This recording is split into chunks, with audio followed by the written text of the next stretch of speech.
భార్యాభర్తలు విడిపోవటానికి తల్లిదండ్రులు ఎంతవరకు కారణమవుతున్నారు? యాక్చువల్గా చెప్పాలంటే విద్యావంతులకి అత్యధికంగా విడాకులు అవుతున్నాయి మేడం. అది రీజన్ అవుతుంది అనుకుంటే మరి విడిపోయిన వాళ్ళు ఈ రోజు మళ్ళీ అదే తల్లిదండ్రుల వాళ్ళు విడిపోయినారు అని ఎంతమంది మళ్ళీ కలుస్తున్నారు?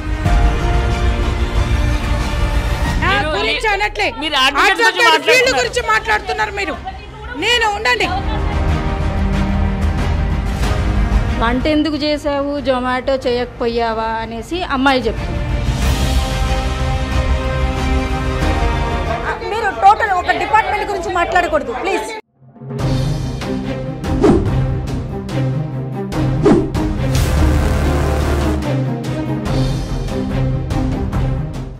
అవిస్ హాస్పిటల్ సమర్పించు బిగ్ డిబేట్ విత్ జయాకి స్వాగతం.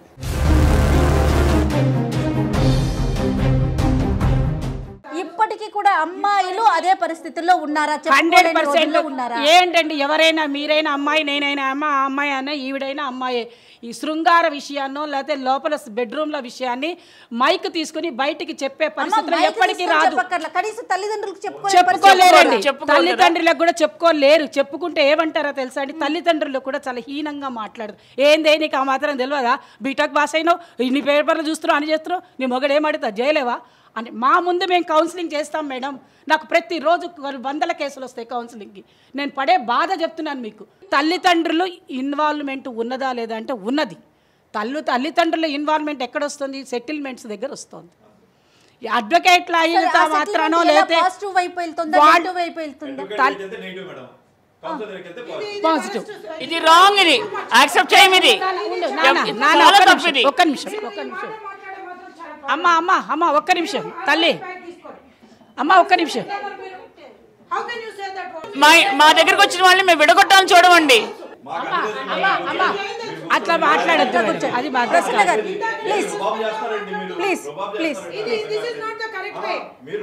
మీరు టోటల్ ఒక డిపార్ట్మెంట్ గురించి మాట్లాడకూడదు please. Hello madam, madam madam department గురించి మాట్లాడకూడదు please. Right please please please madam please please madam madam madam మీరు మేడం మేడం మీరు టాపిక్ తీసుకున్నారు ఏమంటే విడాకులకు తల్లిదండ్రులు ఎంతవరకు కారణమవుతున్నాయనంటే అందరూ సమర్థించరండి. ఇక్కడ పాజిటివ్ మాట్లాడే వాళ్ళు ఉన్నారు, ప్లస్లు మాట్లాడే వాళ్ళు ఉన్నారు. అక్కడ ఉన్నది మీరేం చేసేదంటే అసలు పాజిటివ్ వాళ్ళని ఒక సైడ్ కూర్చుండబెట్టి నెగిటివ్ వాళ్ళని ఒక సైడ్, అంటే పాజిటివ్ నెగిటివ్ అంటూ ఏది లేదండి. వాళ్ళు చెప్పిస్తున్నామండి, మేము అట్లా ఒకళ్ళని ఒక సైడ్ పాజిటివ్ నెగిటివ్ అని లేదు మేడం. ఇప్పుడు మేము కూడా అమ్మాయిలమేనండి, మేము ప్రేమ వివాహాలు చేసుకున్నామండి, మేము ఊరు నుంచి వచ్చిన వాళ్ళమేనండి, మేము కలిసి ఉండట్లేదా?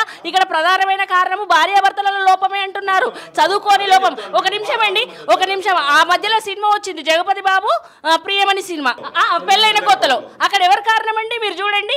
అక్కడ అడ్వకేట్ ఏం చేస్తుంది, నాకు ఒక కేసు వస్తుంది కదా అని ఆమె చూసుకుంటుంది. అంటే సినిమాలు చెప్తున్నాయి, ఇక్కడ వ్యక్తిగతంగా ఎవరిని విమర్శించట్లేదు. అక్కడ వాళ్ళిద్దరూ సాఫ్ట్వేరే, ఇద్దరు చదువుకున్న వాళ్ళే, ఇద్దరు సమాజ పోకడ తెలిసిన వాళ్ళే. కానీ అక్కడ ఉన్న ఈగోస్, నేను గొప్ప అంటే నేను గొప్ప, నేను గొప్ప అంటే నేను గొప్ప. ఈ గొప్పను ఎవరు అవకాశాన్ని వినియోగించుకుని అక్కడ అడ్వకేట్ వినియోగించుకుంటే ఆఖరికి కలిపింది ఎవరు? మళ్ళీ పెద్దవాళ్ళు. అట్లా సమాజంలో కౌన్సిలర్ గారు కూడా అన్నారు 90% ఉన్నారు. మీరు అన్నది బాగానే ఉంది.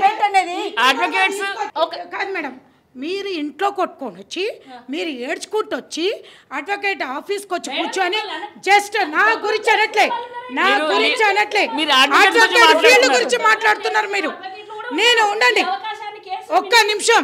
498 పెట్టి డైవర్స్ కేసులు వేయమని చెప్పి అడ్వకేట్లకి వచ్చి బతిల్లాడి మా జీవితాలు ఇట్లని అని బతిల్లాడితే అంటే అడ్వకేట్ ఆఫీస్ లో కూర్చొని ఉంటారు, రోడ్డు మీదకి రారు.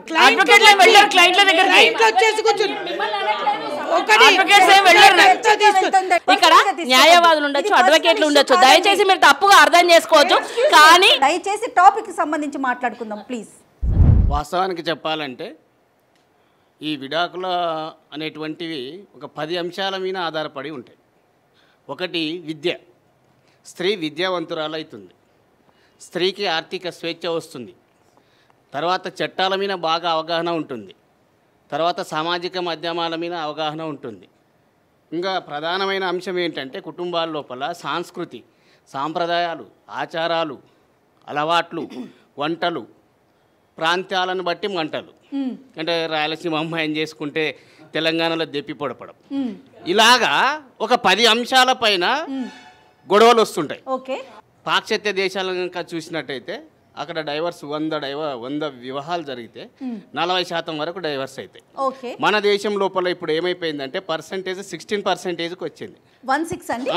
రైట్. పాశ్చాత్య దేశాల లోపల విడాకులు తీసుకుంటే అవి అభివృద్ధి చెందిన దేశాలు కాబట్టి అభినందిస్తారు. కానీ మన దేశం లోపల సనాతన హైందవ సాంప్రదాయం ఉంది. మన ప్రపంచం లోపలే అతి తక్కువ విడాకులు తీసుకుంటున్నటువంటి దేశం ఏదంటే భారతదేశం. భార్యాభర్తలు విడిపోవటానికి మధ్యలో తల్లిదండ్రుల పాత్ర ఉందా లేదా? మేడం, ముఖ్యంగా ఫస్ట్ భార్యాభర్తల మధ్యన గొడవ రావడం ఫస్ట్ విట్నెస్ ఎవరంటే భార్యాభర్తలు, తర్వాత అటు తల్లిదండ్రులు ఇటు తల్లిదండ్రులు. ఈ నలుగురు పేరెంట్స్ లోపల ఎవరో ఒకరు విలన్ ఉంటారు. రైట్. అయితే అమ్మాయిని అతి గారభంగా ప్రేమించేటువంటి తల్లి కావచ్చు, లేదా అబ్బాయిని అతి గారభంగా ప్రేమించేటువంటి అబ్బాయి సైడ్ తల్లి కావచ్చు. ఏదైనా తల్లులే అంటారు. స్త్రీనే స్త్రీకి శత్రువు మేడం. అత్త మనసు ఎప్పుడు కూడా అమ్మ మనసు కాలేదు మేడం. అక్కడ ప్రధాన లోపం వస్తుంది. ఓకే. ఇందులోపల ప్రధానంగా కారణం ఏమిటంటే, విడాకులకు ప్రధానమైనటువంటి కారణం ఏమిటంటే, ఇప్పుడు ఫర్ ఎగ్జాంపుల్ బోనాలు ఉన్నాయి. ఈ బోనాల పండగ లోపల ఇప్పుడు బాగా చదువుకున్నటువంటి అమ్మాయి ఉంటుంది, అదే ఆర్థికంగా స్వావలంబన ఉన్నటువంటి హైలీ ఎడ్యుకేటెడ్ అమ్మాయి బోనాలు పండగ చేయాలంటే విముక్తి చూపిస్తుంది. అక్కడ స్టార్ట్ అవుతుంది మేడం. చిన్న విషయం కాడ స్టార్ట్ అవుతుంది గొడవ. అత్తకు కోడాలకు చిన్న విషయం కాడ స్టార్ట్ అవుతుంది. యాక్చువల్గా చెప్పాలంటే విద్యావంతులకి అత్యధికంగా విడాకులు అవుతున్నాయి మేడం. అవిద్యావంతులు ఫర్ ఎగ్జాంపుల్ నిరక్షరాస్యులు ఉన్నారు మా పల్లెటూరు లోపల చాలా మంది. అంగీకరిస్తారా మాటని మేడం? నిరక్షరాస్యుల లోపల విడాకులు కావట్లేదు మేడం. పల్లెటూరు లోపల పంట పొలంలో చేసుకునేటువంటి వాళ్ళకు చిన్న చిన్న మనస్పార్థాలు వస్తాయి, అప్పుడే కొట్టుకుంటాడు. పల్లెటూరు కాబట్టి నైట్ వరకు ఓకే, మార్నింగ్ లేస్తాలకల్లా హాయిగా సంసారం చేసుకుంటారు. కానీ ఉన్నత విద్యావంతుల లోపల ప్రధానంగా పనిచేసేది ఏంటంటే బలమైన కారణం అంటే ఈగో మేడం. ఈగో ఇప్పటికి కూడా హైందవ సాంప్రదాయం లోపల స్త్రీని ఒక బానిసనగా చూస్తాం మేడం. ఇది అందరూ కూడా మనం నర్మగర్భంగా ఒప్పుకోవాల్సినటువంటి పరిస్థితి ఉంది. ఇన్ని కారణాలున్న విడాకులు వస్తాయి, కానీ ఒక్క తల్లిదండ్రుల మూలంగానే విడాకులకు దారి తీస్తుంది అనేటువంటిది కాదు.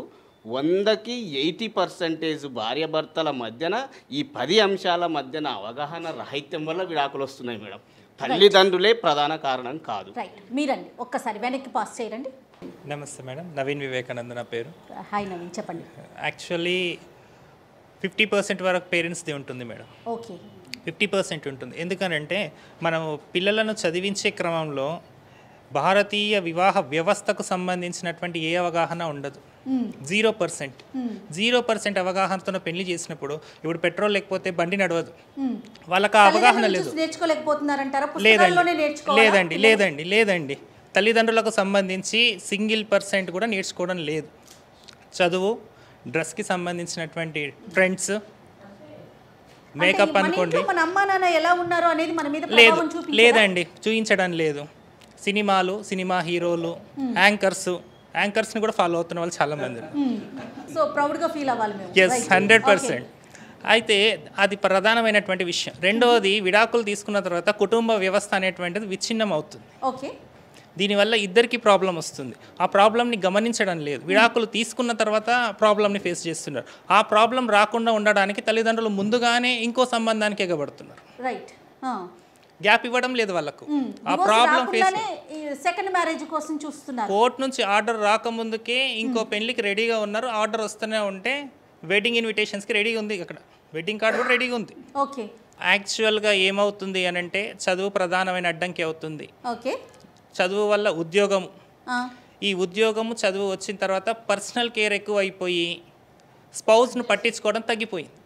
అమ్మాయి అయినా అబ్బాయి అయినా ఇద్దరు మేడం, వీళ్ళిద్దరికి సపరేట్గా బెడ్రూమ్స్ కావాలి. ఒక బెడ్రూమ్లో ఉండలేరు. ఒకరు వస్తూ ఒకరు ముట్టుకుంటే కోపం వస్తుంది. దీన్ని ఈగో అనాలా, సెల్ఫ్ రెస్పెక్ట్ అనాలా, ఏమనాలి? చాలా చిన్న విషయాలకి, అమ్మాయిల విషయంలో ప్యాంపరింగ్ ఎక్కువగా ఉండడం వల్ల చాలా చాలా చిన్న విషయాలలో పెద్దగా చూస్తూ నాది నాకు కావాలనేటువంటి సెపరేషన్కి వచ్చేస్తున్నారు. ఓకే. ఇక్కడ తల్లిదండ్రులు అంటే పాజిటివ్గా మాట్లాడే ప్రయత్నం, అంటే నీ కారు నీకేంటి, నీ బెడ్రూమ్ నీకేంటి అని వాళ్ళు ఇన్వాల్వ్ అవ్వట్లేదు అంటారా?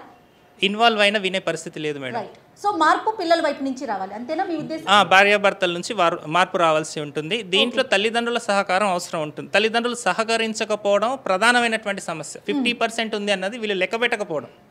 మొక్క యొంగది మాన యొంగదు. చిన్న వయసు నుంచి నేర్పించినటువంటి అలవాట్లు, బుద్ధులు, ఇచ్చినటువంటి స్వేచ్ఛ, విపరీతమైనటువంటి ప్యాంపరింగ్, ఇవన్నిటికి సంబంధించి ఇచ్చే స్వేచ్ఛే పెళ్ళైన తర్వాత ఇలాంటి సమస్యలకి అదే కావాలి అనుకుంటున్నారు మేడం. అది స్టార్ట్ అయ్యింది కాబట్టి ఇప్పుడు భర్త చెప్పిన మాట కానీ భర్త కుటుంబం నుంచి వచ్చే ఏ ఒక్క మాట కూడా నెగిటివ్గా కనబడుతుంది. ప్రధానంగా అమ్మాయిల వైపు నుంచి మొదలవుతుంది అంటారు. పేరెంట్స్ నుంచి మొదలవుతుంది మేడం. పేరెంట్స్ తీసుకోకూడదు. పెంపక లోపం ఉంది, పెంపకంలో లోపం ఉంది. అల్లుడికి అల్లుడి ప్లేస్ ఇవ్వాలి, రెస్పెక్ట్ అనండి, అతనికి ఇచ్చే కంఫర్టబిలిటీ అనండి. ఒక థర్డ్ పర్సన్ కూడా విడిపోవడానికి కారణమవుతున్నాయి అంటారా? 100% అవే అవుతున్నాయి మేడం. రైట్, యా మాట్లాడండి. నా పేరు శోభ అండి. మేడం చెప్పినట్టు అవగాహన లోపము అండ్ అడ్జస్ట్మెంట్ అనేది మెయిన్ కారణాలు అని నేను అనుకుంటున్నాను విడాకులు తీసుకోవడానికి. కాకపోతే పేరెంట్స్ ఇన్వాల్వ్మెంట్ ఎంతవరకు ఉంది అని అంటే లైక్ మనకి పాతకాలం లైక్ మనకి ఉమ్మడి కుటుంబాలు అనేవి ఉండేవి. అప్పట్లో ఏంటంటే బాబాయి, పెద్దనాన్న అందరూ ఒక 4-5 ఫ్యామిలీలు కలిసి మాట్లాడతారు కాదు. అంటే ఉమ్మడి కుటుంబాల్లో బేసిక్గా మనం జాయింట్ ఫ్యామిలీ అంటాం కదా, దాంట్లో అందరు పేరెంట్స్ అందరు ఉంటారు, బాబాయ్, పిన్ని అట్లా అందరు ఉంటారు. వాళ్ళతో పాటు నేను, మా హస్బెండ్ అట్లా అందరం కలిసి ఉన్నప్పుడు మనం చూస్తుంటాం బాబాయ్ పిన్ని కొట్లాడుకోవడం కానీ లేకపోతే నాన్న అమ్మ కొట్లాడుకోవడము, వెంటనే కలిసిపోతారు. కొట్లాటలు చిన్న చిన్నవి అయినా కానీ అడ్జస్ట్మెంట్ అయిపోతుంటుంది జాయింట్ ఫ్యామిలీ. లేకపోతే పెద్దవాళ్ళు కొంచెం చెప్పేవాళ్ళు, అమ్మ ఏంటమ్మా అలా కొట్లాడుకుంటున్నారని అక్కడి వరకు ఏదైనా చిన్న విషయాన్ని అక్కడికే సర్ది చెప్పేవాళ్ళు. దాని తర్వాత అది ఒక జనరేషన్ అయితే దాని తర్వాత నెక్స్ట్ జనరేషన్లో మనం న్యూక్లియర్ ఫ్యామిలీస్ అయిపోయి మమ్మీ డాడీతో ఉంటున్నాం, ప్యాంపరింగ్ అనేది ఎక్కువైపోతుంది. దాని తర్వాత పేరెంట్స్ ఏంటంటే పిల్లల్ని వెదర్ అబ్బాయి అయినా కానీ అమ్మాయి అయినా కానీ ఇద్దరిని ప్యాంపరింగ్ చేస్తుంటారు. అమ్మ అబ్బాయిని ఎక్కువ ప్యాంపర్ చేస్తుంది అంటారు కదా. ఇవాళ రేపు హైదరాబాద్లో చూసుకుంటే పేరెంట్స్ కుక్కట్పల్లిలో ఉంటారు, వాళ్ళ పిల్లలు అంటే కూతురు కానీ అల్లుడు కానీ కోడలు కానీ కొడుకు కానీ పక్కన హైటెక్ సిటీలో ఉంటారు. అట్లా అవుతున్నప్పుడు అడ్జస్ట్మెంట్ లోపాలు అనేది డెఫినెట్గా ఉన్నాయి. అడ్జస్ట్మెంట్ ఉంటే ఇద్దరే ఉన్నా కూడా చిన్న కొట్లాటైనా కలిసి ఉండిపోవచ్చు. అడ్జస్ట్మెంట్ లేకపోవడం వల్ల ఇద్దరు ఒక్క కొట్లాట అయితే అది థర్డ్ పర్సన్కి ఎప్పుడైతే వెళ్తుందో అప్పుడు కొట్లాట అనేది ఎక్స్పాండ్ అవుతుంటుంది. ఆ థర్డ్ పర్సన్ నుంచి ఫోర్త్ పర్సన్, అమ్మ నాన్న అట్లా అవుతుంది. ఎవరైతే వైఫ్ అండ్ హస్బెండ్ ఉంటారో వాళ్ళ మధ్య ముందు అవగాహన ఉండాలి అంతే. అండ్ మెయిన్ థింగ్ ఏంటి అంటే ఇది పేరెంట్స్ ఇన్వాల్వ్మెంట్ అని అంటున్నారు వాళ్ళు, వాళ్ళ వల్లే ఈ రీజన్స్ లీడింగ్ టు డివోర్స్ అని. ఇప్పుడు అమ్మ ఏదైనా చెప్పింది అనుకోండి, అమ్మ నా ఇంట్లో ఇలా జరుగుతుంది, మా అత్తగారు ఇలా అనేసింది, మా ఆయన నన్ను ఇలా అనేసాడు, ఇంత దానికి ఇంత చెప్పు ఉండొచ్చు అమ్మాయి. ఆ చెప్పిన దానికి పేరెంట్స్ అనేవాళ్ళు రియాక్ట్ ఎక్కువైపోతున్నారు. ఎందుకు ఇంతకుముందు జరిగిన సిచ్యువేషన్స్కి. ఎందుకంటే అమ్మో నా కూతురు ఇంతవరకు నాకు వచ్చి చెప్పింది, నాకు చెప్పకపోయింటే అమ్మాయి ఇంకేం డిసిషన్ తీసుకుంటుందో, నా కొడుకు ఇంకేం డిసిషన్ తీసుకుంటాడు, అమ్మ కోడల గురించి ఇలా చెప్పింది, అమ్మాయి అడ్జస్ట్ అవ్వట్లేదంట, ఫైనాన్షియల్ ఫ్రీడమ్ లేదంటుంది, ఎక్కువ సంపాదించట్లేదు అంటుందని. సో ఆ సపోర్ట్ లేనందువల్ల సూసైడ్ అటెంప్ట్స్కి వెళ్తున్నారని పేరెంట్స్ ఏంటంటే ఒక స్టెప్ ఎక్కువ వెళ్ళిపోయి ఇన్వాల్వ్ అయిపోతున్నారు. That is my reason. నా పేరు వైభవ్. నేనైతే ఇది పేరెంట్స్ ఇన్వాల్వ్మెంట్ వల్ల జరుగుతుందని చెప్పి నేనైతే అన్ని కేసెస్లో అనుకోను, చాలా తక్కువ కేసులో. ఇందాక అన్నట్లు ఈ కేసెస్ మాత్రమే బయటకు రావడం వల్ల ఏంటంటే దీన్ని ఇవే హైలైట్ చేయడం వల్ల ఏంటంటే మోస్ట్లీ పేరెంట్స్ ఇన్వాల్వ్మెంట్ ఉంది అందుకే అవుతున్నాయి అనుకుంటా. కానీ నేను అనుకోవటం ఫస్ట్ అక్కడ అమ్మాయో అబ్బాయో డెసిషన్ తీసుకున్నాక వాళ్ళు ఇంకా మా వల్ల కాదు అని వాళ్ళంతటా వాళ్ళు డిసైడ్ అయిపోయాకే పేరెంట్స్ దగ్గరికి వెళ్తారు. అప్పుడు ఇంకా పేరెంట్స్ ఏంటంటే ఇంకా ప్రేమ ఇప్పుడున్న జనరేషన్లో ఏంటంటే ఇంకా కాంప్రమైజ్ చేస్తా అనేది లేదు. మన పాత జనరేషన్లో ఎలా ఉండేదంటే కొంచెం సమాజం అన్నీ ఆలోచించి కాంప్రమైజ్ చేస్తుంది అంత ఉండేది. ఇప్పుడు ఏంటంటే కాంప్రమైజ్ చేసే సిచ్యువేషన్ లేదు. పేరెంట్స్ ఇన్వాల్వ్మెంట్ ఎక్కువగా ఉంటుంది, వాళ్ళు ఎక్కువగా రియాక్ట్ అవుతున్నారు. ఎస్ మ్యామ్, అన్ని కేసెస్లో కాకపోయినా కొన్ని కేసెస్లో పేరెంట్స్ ఇన్వాల్వ్మెంట్ ఉంది. కొన్నిట్లలో ఇన్వాల్వ్ అయినందువల్ల జరుగుతున్నాయి విడిపోవడం అనేది, కొన్నిట్లలో టైంకి ఇన్వాల్వ్ అవనందువల్ల జరుగుతున్నాయి అది. అండ్ రెండోది మనం ఏం గమనించాలి అంటే అటు అమ్మాయి వైపు అయినా సరే ఇటు అబ్బాయి వైపు అయినా సరే, when the children are coming to a certain age they have to start teaching them of giving some responsibilities. Like ఇప్పుడు వాళ్ళు యాజ్ అ పేరెంట్స్ వాళ్ళకి తెలుసు వాళ్ళు కష్టపడ్డారు, ఎక్కాడితే కానీ డొక్కాడదు, మనం ఇది చేయాలి, ఈ టైంలో ఇలా ఉండాలి అనేది. కానీ ఇప్పుడు అబ్బాయికైనా సరే అమ్మాయికైనా సరే తెలియదు ఏ టైంలో ఎలా ఉండాలి అనేది. లైక్ మీరు అన్నట్టు ఇదివరకు రోజుల్లో జనరల్గా ప్రిడామినెంట్లీ హౌస్ వైఫ్ ఉండేవాళ్ళు, అబ్బాయి ముందుకెళ్ళేవాడు. So at the end of the day వాళ్ళు పొద్దున గొడవపడ్డా రాత్రి గొడవపడ్డా ఆ ఏకాంతం టైం దొరుకుతుంది. ఒకరోజు కాకపోయినా నెక్స్ట్ డే కల్లా సెట్ అయ్యేది. కానీ ఇప్పుడేమవుతుంది అంటే ఆ ఏకాంతం టైం కూడా దొరకట్లేదు. ఎందుకంటే ఇద్దరు వర్కింగే ఉన్నారు. అడ్జస్ట్ అవ్వడానికి ఒక రోజు కాకపోయినా 2 రోజులు కాకపోతే 3 రోజులు ఏదైతే టైం కావాలో వాళ్ళిద్దరికి అండర్స్టాండ్ చేసుకోవడానికి, లేకపోతే గొడవ వదిలేసినా కూడా ఇద్దరు పర్సన్స్ని గొడవ పోతుంది. తర్వాత ఒక మాట అనుకున్నా వాళ్ళు అడ్జస్ట్ అవుతారు. కానీ ఆ 3 రోజులు 4 రోజుల్లో దొరికే టైంలో ఇంకొకరు రావడము, లేకపోతే అసలు ఆ టైమే దొరకకపోవడం బేసిక్గా. అండ్ ఇంత లోపల ఎగ్జాక్ట్లీ. అండ్ ఒకవేళ ఎవరైనా వచ్చి చెప్పినా కూడా పేరెంట్స్ కానీ ఎవరైనా అబ్బాయి అనుకుందాం అంటే ఫర్ ఎగ్జాంపుల్ అబ్బాయికి ఎక్కువ ఫ్రీడమ్ ఉంటుంది అని అంటారు కాబట్టి అబ్బాయి వాళ్ళ అమ్మ వచ్చి లేకపోతే నాన్న వచ్చి ఏమమ్మా మా వాడు ఇట్లాగే పెరిగాడు నువ్వన్నా అడ్జస్ట్ అవ్వు అని ఒక మాట అన్నారు అనుకోండి, అమ్మాయికి ఈగో హర్ట్ అవుతుంది. నువ్వు నాకు చెప్పడం ఏంటి, నీ అబ్బాయికి చెప్పాలి కదా అని. అంటే తల్లి పాయింట్ ఆఫ్ వ్యూ ఏంటి అక్కడ, మావాడు ఎట్లాగో వినరు తల్లి, ఆడ దరిద్రుడు, నువ్వన్నా కొంచెం అడ్జస్ట్ అయ్యి సర్ది చేసుకో, నీ కాపురాన్ని నువ్వు దిద్దుకో. కానీ అమ్మాయికి అది అర్థం అవ్వదు. అమ్మాయికి ఏమవుతుందంటే నాకు చెప్తున్నారు వీళ్ళు పాజిటివ్గానే చెప్తున్నారు పాపం సెట్ అవ్వడానికి. అట్లాగే అమ్మాయి వైపు వాళ్ళు కూడా అంతే, చెప్పినా సరే నాకు చెప్తున్నారు ఏంటి మీరు, ఇటువైపు అడ్జస్ట్ అవ్వాలి కదా అనేది ఉంటుంది. బేసిక్గా ఆ అడ్జస్ట్మెంట్ టైం పీరియడ్ కానీ లేకపోతే ఆ ఈగో కానీ తగ్గడానికి అది ఎక్కడ జరగట్లేదు. ఇక్కడ చెప్తున్నారా ఆజ్యం పోస్తున్నారా అనేది మన ప్రశ్న. అసలు చెప్తున్నారు, ఒకవేళ చెప్పినా సరే వినే స్టేజ్లో వీళ్ళు ఉండట్లేదు. రైట్ అండి, మీరు చెప్పండి అమ్మా. నా పేరు స్వాతి అండి. పిల్లల డైవర్స్కు తల్లిదండ్రులు రీజనా కాదా? నా పాయింట్ ఆఫ్ వ్యూలో 70% తల్లిదండ్రులు, 30% వైఫ్ అండ్ హస్బెండ్. పిల్లలు డివోర్స్కి కారణం వీళ్ళే అంటే ప్రతి చిన్న విషయం మ్యారేజ్ అయిన ఫస్ట్ డే నుంచి కమ్యూనికేషన్ మెయిన్. ఒకప్పుడు అలా ఉండేది కాదు. వాళ్ళు ఎప్పుడో పండగలు అప్పుడు కలిసినప్పుడు వీళ్ళ ప్రాబ్లం చెప్పడానికి పేరెంట్స్కి చెప్పడానికి అయ్యేసరికి సగం సొల్యూషన్ దొరికేది వాళ్ళకు. ఇప్పుడు ఏంటి అంటే ఫోన్ వచ్చేసింది, ఆమె కమ్యూనికేట్ చేస్తుంది, ఈరోజు ఏం చేసావు అంటే ఈ వంట ఎందుకు చేసావు, జొమాటో చేయకపోయావా అనేసి అమ్మాయి చెప్తుంది. అబ్బాయి వాళ్ళ సైడ్ ఏం తిన్నారా మీరు అంటే జొమాటోలో తెప్పించేసింది. జొమాటో తెప్పించుకోవడం ఏంటి, ఆమె వంట చెయ్యదా. సో రీజన్ ఇక్కడ వీళ్ళు ఇలా కమ్యూనికేట్ చేయడము, వాళ్ళు అనడము మెయిన్. నా పాయింట్ ఆఫ్ వ్యూలో అయితే 70% వాళ్ళు ఏమీ ఇచ్చేయట్లేదు, నువ్వేం సంపాదించట్లేదా, నువ్వెందుకు అడ్జస్ట్ అవుతావు అలా చెప్తున్నారు. పేరెంట్సే కారణం 70%. మీరండి, మీ పేరండి చెప్పండి సంజయ్ గారు, మీ అభిప్రాయం ఏంటి? అభిప్రాయం అంటే పేరెంట్స్ ఉంది మేడం, 50 పేరెంట్స్ ఉంది, వైఫ్ అండ్ హస్బెండ్ ఉంది, ఇద్దరు. దీనికి పరిష్కారం అంటే ఏం మాట్లాడుకోవాలి మనం? పరిష్కారం తీసుకు ఒకసారి మాట్లాడుకుందాం. ఎక్కువ ఫ్యామిలీ వాళ్ళు మాట్లాడుకుంటేనే సెటిల్ అవుతారు. ఎవరు? వైఫ్ అండ్ హస్బెండ్ వాళ్ళు మాట్లాడుకుంటేనే సెటిల్ అయింది. వాళ్ళు గొడవ పడడం ఎక్కడ స్టార్ట్ అయింది, ఎక్కడ ఎండ్ అయింది. భార్య భర్తలుగా ఉన్నప్పుడు విడిపోతే ఓకే మేడం, పిల్లలు అయిన తర్వాత మాత్రం విడిపోయే ఆలోచనలు చేయొద్దు. ఎలాంటి ప్రాబ్లం అయినా పర్వాలేదు, అడ్జస్ట్ అయ్యి ఉండాలి. నా ఉద్దేశం ఏంటంటే వాళ్ళు సిట్రైట్గా ఆలోచించుకుంటే ఎలాంటి ప్రాబ్లమ్స్ ఉండవు. మెయిన్గా వాళ్ళ దగ్గరనే పోతుంది. పేరెంట్స్ అంటే అతి గారాబం. పేరెంట్స్ అంటే అమ్మాయిని ఇష్టపడుతుంది కాబట్టి తల్లి పాప సైడే చెప్తుంది, అబ్బాయి సైడ్ చెప్పదు. అటు నుంచి కూడా పేరెంట్స్ అంతే గారాబంగా పెంచుతారు కాబట్టి వాళ్ళది రీజన్ అంతే. పేరెంట్స్ ఎక్కువ పెద్దగా ఏం చెయ్యరు. మ్యాక్సిమం నా భార్య భర్తలే అంటాను మేడం. రైట్ అండి, మీరండి ఒక్కసారి మాట్లాడు. నా పేరు భిక్షపతి మేడం. చెప్పండి. సార్ అన్నట్టు 1 కోటి ఫ్యామిలీస్ ఉన్నాయి హైదరాబాద్లో, అందులో 90% పాజిటివ్ వైపు చూడాలన్నాడు కదా. వాళ్ళకు కూడా సమస్యలు ఉంటాయి మేడం, వాళ్ళకు కూడా అన్ని సమస్యలు ఉంటాయి, భేదాభిప్రాయాలు వస్తాయి, అన్ని ప్రాబ్లమ్స్ వస్తాయి. కాకపోతే వాళ్ళు విడిపోయేంతవరకు తీసుకొచ్చుకోరు. తల్లిదండ్రుల పాత్ర ఎంతవరకు ఉంటుందని మీరు అడిగారు. ఖచ్చితంగా నేను 70% తల్లిదండ్రులదే ఉంటుంది మేడం. నేను చాలా కేసెస్ చూశాను, నేను 70% వాళ్ళదే ఉంది. ఎందుకంటే ఇందాక మేడం చెప్పినట్టు అతి ప్రేమ పిల్లల మీద. పిల్లలంటే అబ్బాయి అయినా సరే అమ్మాయి అయినా సరే అతి ప్రేమ. అంటే ఇప్పుడు భార్యాభర్తలు అయితే ఖచ్చితంగా వాళ్ళే మాట్లాడుకుని అండర్స్టాండింగ్ అడ్జస్ట్ అయిపోవాలి, కాంప్రమైజ్ అయిపోవాలి. అంటే ఇద్దరికీ ఉంటాయి. అట్లాంటప్పుడు వీళ్ళే మాట్లాడుకుంటే బెటరు. తల్లిదండ్రుల దగ్గర అంతవరకు తీసుకెళ్ళొద్దు. నాకైతే చిన్నప్పుడే అర్థమైంది. జనరల్గా చెప్తాం, మేము ఇద్దరం కొట్లాడుకుంటాం బాగానే, కానీ బయట మా తల్లిదండ్రులు కానీ వీళ్ళ తల్లిదండ్రులు కానీ అక్క చెల్లెలను కానీ అన్నదమ్ములను కానీ ఎవరిని ఇన్వాల్వ్ చేయం. తిట్టుకోవాలంటే డోర్ పెట్టేసుకొని తిట్టుకుంటాం బస్ అంతే. మళ్ళీ బయటకు వచ్చేసామంటే మామూలుగా ఉంటాం. అట్లా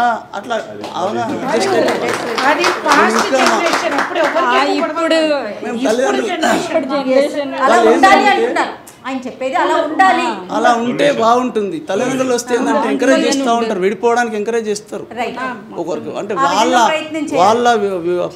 పాయింట్ ఆఫ్ వ్యూలో చూస్తారు. అట్లా మనది కూడా ఉంటుంది, తల్లిదండ్రులు కూడా ఉంటుంది.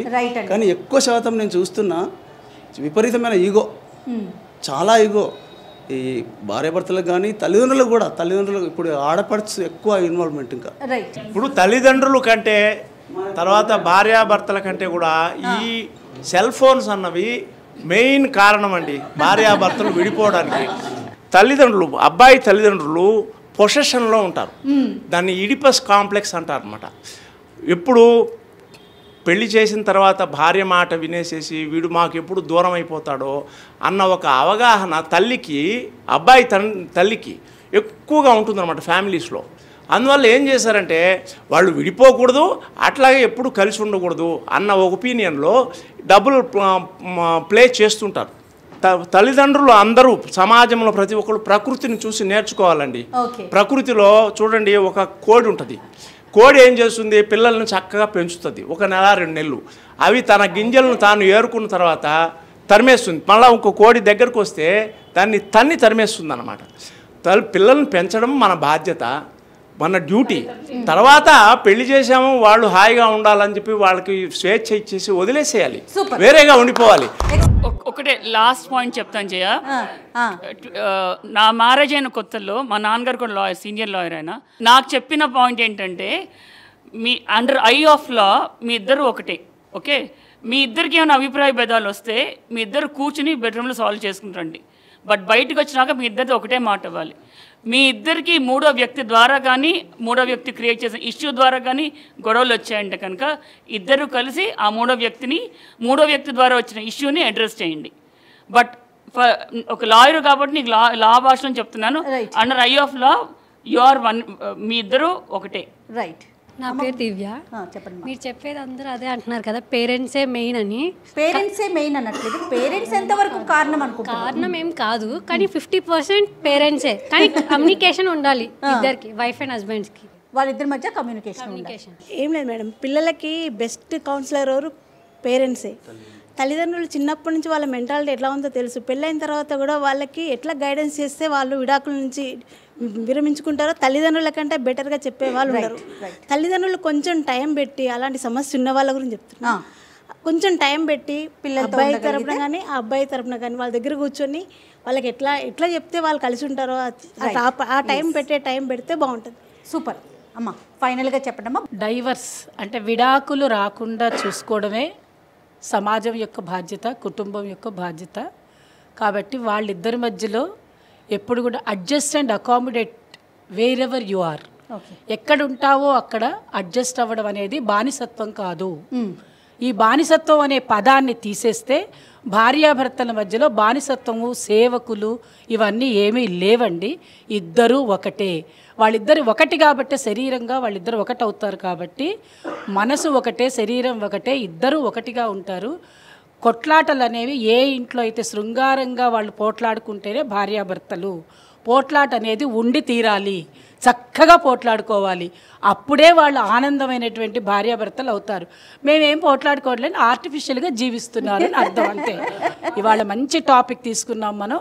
తల్లిదండ్రులు ఎప్పుడూ కారణం అయ్యి ఉండరు, కానీ తల్లిదండ్రుల ఇన్వాల్వ్మెంట్ అనేది ఎక్కువగా ఉంటే బాధలు వస్తాయి అనే ప్రాబ్లం కొద్దీ ఈ టాపిక్ అనేది వచ్చింది.